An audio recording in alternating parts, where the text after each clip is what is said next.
Hello বন্ধুরা, তোমরা সবাই কেমন আছো? আশা করি তোমরা সবাই ভালো আছো। আজকে করবো ডিমের ঝোল। তার জন্য দুটো ডিম নিয়ে নিচ্ছি। এবার ডিমটাকে ফাটিয়ে নিচ্ছি।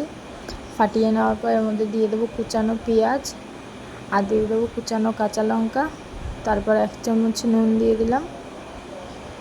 নুন দেওয়ার পরে ডিমটাকে ভালো করে মিক্সড করে নেব। মিক্সড করার পরে কড়াইতে তেল দিয়ে দিয়েছিলাম। তেল দেওয়ার পর ওর মধ্যে ডিমটাকেও দিয়ে দিলাম। ডিমটাকে আমি একটু বড় করেই ভাজবো।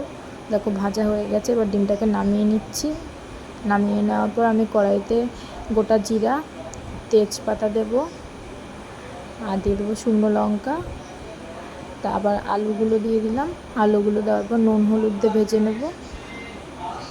তো আমি এখানে ভেজে নিচ্ছি। ভাজার পর আমি এখানে উঠিয়ে নেব বাটিতে। তারপর আমি এখানে টমেটো, আদা, রসুন আর পেঁয়াজের পেস্ট দিয়ে দিলাম। তারপর এর মধ্যে দিলাম নুন, লঙ্কার গুঁড়ো, জিরের গুঁড়ো, ধনিয়ার গুঁড়ো সব একসাথে দিয়ে ভালো করে কষিয়ে নিচ্ছি। তারপর আলুটাকেও দিয়ে দেবো। কষানো হয়ে গেলে তারপরে এখানে আমি জল দিয়ে দিচ্ছি। জল দেওয়ার পর আমি ডিমটাকে ছোটো ছোটো করে কেটে রেখেছিলাম। এবার ডিমটাও দিয়ে দিচ্ছি। যেহেতু আমার বাবা সেদ্ধ ডিম খায়, অমলেট খায় না, তার জন্য আমি একটা সেদ্ধ ডিম আগের দিয়ে করে রেখেছিলাম। সেই সেদ্ধ ডিমটাকে দিয়ে স্বাদ মতন চিনি আর গোটা গরম মশলা দিয়ে আমি নামিয়ে নেব। তো আমাদের ডিমের ঝোল রেডি হয়ে গেছে।